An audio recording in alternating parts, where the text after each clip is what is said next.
साथियों नमस्कार। जय कुमार पॉलिटिक्स मंच पर आप सभी का स्वागत है। सेकंड ग्रेड आरपीएससी की तैयारी हम कर रहे हैं, फर्स्ट पेपर पढ़ रहे हैं जिसमें धार्मिक स्वतंत्रता का अधिकार चला हुआ है।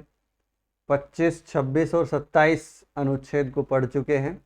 आज इसका लास्ट आर्टिकल है 28 अनुच्छेद संख्या। साथियों,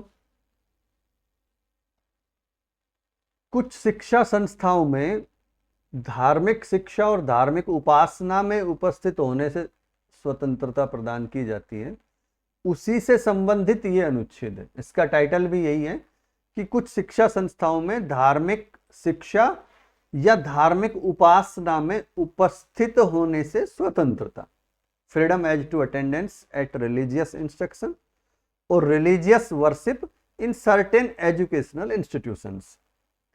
सामान्यतः इसमें यह प्रावधान किया गया है कि किसी भी व्यक्ति को अपनी शिक्षा संस्था द्वारा आयोजित ऐसी धार्मिक शिक्षा या धार्मिक उपासना में भाग लेने के लिए मजबूर ना होना पड़े जो उसके अंतःकरण के विरुद्ध हो। जबरदस्ती किसी को कोई धार्मिक उपासना में उपस्थित ना होना पड़े, ये इस अनुच्छेद का उद्देश्य है। तो इसमें 2-3 बातें लिखी हुई है, उस पर हमें थोड़ा सा ध्यान देना है। बाकी ऐसा कुछ उलझन वाली स्थिति नहीं है। बस हमने ये ध्यान रखना है कि हमें कोई भी व्यक्ति धार्मिक शिक्षा जबरदस्ती नहीं दे सकता। बाकी जो बातें लिखी हुई वो है, इसमें 3 खंड है। पहले खंड में ये लिखा हुआ है कि राज्य निधि से पूर्णतः पोषित, यानी ऐसी संस्थाएं जो राज्य से ही उनका पूरा फंड आता है, तो ऐसी किसी शिक्षा संस्था में कोई धार्मिक शिक्षा नहीं दी जाएगी। हम देखते हैं सरकारी स्कूल वगैरह जो होते हैं पूर्ण रूप से सरकार के अंडर होते हैं, तो किसी धर्म विशेष की शिक्षा नहीं दी जा सकती। नैतिक शिक्षा देना एक अलग चीज है। तो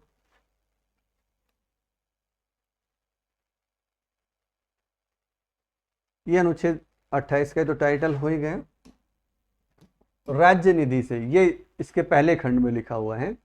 दूसरे खंड में जो लिखा हुआ वो ये है कि ऐसी शिक्षा संस्था में धार्मिक शिक्षा दी जा सकती है जिसका प्रशासन तो राज्य करता है, लेकिन उसे किसी ऐसे ट्रस्ट के अधीन स्थापित किया गया है, ऐसे विन्यास के तहत स्थापित किया गया है जिसमें उस ट्रस्ट के अनुसार उस संस्था में धार्मिक शिक्षा देना जरूरी है। जैसे मदरसा बोर्ड के शिक्षण संस्थाएं हैं, तो मदरसा बोर्ड में हम देखते हैं कि धार्मिक शिक्षा दी ही जाती है। और ऐसे संस्थाओं में ध्यान रखना, अन्य धर्म के व्यक्ति भी प्रवेश ले सकते हैं, लेकिन शर्त यह होती है कि उस धर्म की धार्मिक शिक्षा से उसको कोई आपत्ति नहीं होनी चाहिए। इसमें 2 शब्द लिखे हुए हैं, विन्यास और न्यास। विन्यास मतलब एंडोमेंट और न्यास मतलब ट्रस्ट इंग्लिश में, ये सब सुने भी होंगे आपने। तो विन्यास का मतलब होता है, एंडोमेंट का मतलब ये होता है कि किसी धर्म के लिए या धर्म कार्य के लिए, और ट्रस्ट का मतलब तो होता ही है न्यास। तो ये जो खंड पहला था कि किसी भी कोई भी धार्मिक शिक्षा नहीं दी जाएगी, राज्य निधि से पूर्णतः पोषित है, तो खंड 1 के जो प्रावधान है वो 2 पर लागू नहीं होंगे, क्योंकि कोई भी धर्मस्थ संस्था है, एंडोमेंट जो इंस्टीट्यूशंस है या ट्रस्ट द्वारा जो स्थापित है, उनमें राज्य द्वारा प्रशासित संस्थाओं पर ये लागू नहीं है। कुल मिलाकर वहां पर धार्मिक शिक्षा दी जा सकती है, ऐसे ट्रस्ट के तहत स्थापित हुए हैं तो। और तीसरा खंड इसमें यह कहता है कि राज्य द्वारा मान्यता प्राप्त या राज्य के द्वारा आर्थिक सहायता मिल रही है किसी शिक्षा संस्था में, और उसमें दी जाने वाली धार्मिक शिक्षा में, जैसे अभी हमने खंड 2 देखा, तो राज्य प्रशासन चला रहा है उसका, तो ऐसे संस्थान में धार्मिक शिक्षा में भाग लेने के लिए किसी व्यक्ति को तब तक बाध्य नहीं कर सकते जब तक वो व्यक्ति खुद अपने मन से नहीं चाहता हो, उसकी सहमति ना हो। और अगर व्यक्ति की उम्र कम है, अल्पवयस्क है, तो फिर उसके अभिभावकों की सहमति उसमें जरूरी है। सीधा सीधा ये मतलब यह है इसका कि धार्मिक शिक्षा जबरदस्ती नहीं दी जाएगी।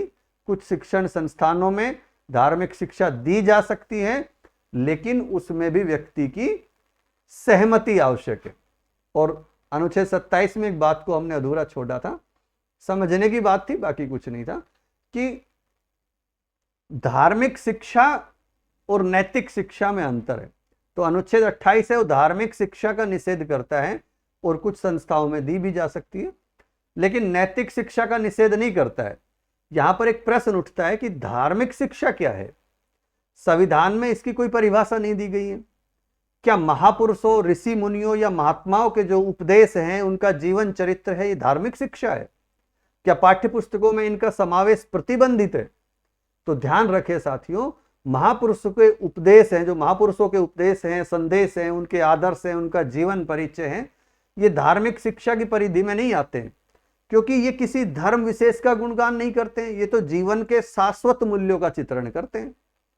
इनमें सभी धर्मों के आदर्श समाहित होते हैं, किसी एक धर्म के नहीं होते हैं। उदाहरण के लिए मान लो किसी पाठ्यक्रम में गुरु नानक के उपदेश शामिल किए जाते हैं, तो इसका मतलब ये नहीं कि किसी धर्म विशेष से संबंधित है, बल्कि ये तो एक नैतिक शिक्षा है। विद्यार्थियों को नैतिक शिक्षा देने के लिए पाठ्यक्रम में महापुरुषों के आदर्श है, उनका जीवन चरित्र है, उनको शामिल करना गलत नहीं है, बल्कि सही है। ये नैतिकता और चरित्र निर्माण का कार्य करता है, किसी धर्म विशेष की शिक्षा प्रदान नहीं करता। इसलिए अनुच्छेद 28 धार्मिक शिक्षा पर प्रतिबंध लगाता है, नैतिक शिक्षा पर नहीं लगाता। तो ये 28 के 3 खंड थे जो हमें छोटी छोटी बातें याद रखनी है। इसमें आप नोट्स बनाना शुरू कीजिए, लिखना शुरू करो। अनुच्छेद 28 टाइटल डालिए, कुछ शिक्षा संस्थाओं में, ये तो इसका टाइटल है, कुछ शिक्षा संस्थाओं में धार्मिक शिक्षा या धार्मिक उपासना में उपस्थित होने से स्वतंत्रता, freedom as to attendance at religious instruction और religious worship in certain educational institutions. इसमें लिखो आप हेडिंग डाल के, 1 नंबर डाल के लिख लो, राज्य निधि से पूर्णतः पोषित, राज्य निधि से पूर्णतः पोषित किसी शिक्षा संस्था में कोई धार्मिक शिक्षा नहीं दी जाएगी, कोई धार्मिक शिक्षा नहीं दी जाएगी। नेक्स्ट लिखो नंबर 2, ऐसी शिक्षा संस्था में धार्मिक शिक्षा दी जा सकती है जिसका प्रशासन राज्य करता है, लेकिन उसे किसी ऐसे विन्यास, एंडोमेंट या न्यास, ट्रस्ट के अधीन स्थापित किया गया है, जिसके अनुसार उस संस्था में धार्मिक शिक्षा देना आवश्यक है। ये भाषा लिख सकते हो आप, स्क्रीनशॉट ले लीजिए। नेक्स्ट लिखो नंबर 3 डाल के, राज्य द्वारा मान्यता प्राप्त या राज्य द्वारा आर्थिक सहायता प्राप्त शिक्षा संस्था में दी जाने वाली धार्मिक शिक्षा में भाग लेने के लिए किसी व्यक्ति को तब तक बाध्य नहीं किया जा सकता जब तक कि उस व्यक्ति ने अपनी सहमति न दे दी हो, और अगर व्यक्ति अल्पवयस्क है तो उसके अभिभावकों की सहमति आवश्यक है। नेक्स्ट एक लाइन में नोट डाल के लिखो, अनुच्छेद 28 धार्मिक शिक्षा का निषेध करता है, नैतिक शिक्षा का नहीं। तो एक छोटी सी चर्चा अनुच्छेद 28 पर। अब ये धार्मिक शिक्षा, धार्मिक स्वतंत्रता का अधिकार समाप्त हो चुका है। अब हम अगले अधिकार को पढ़ेंगे, अनुच्छेद 29 और 30 का जो अधिकार है शिक्षा संस्कृति से संबंधित, उस पर चर्चा करेंगे। आज के लिए इतना ही, धन्यवाद।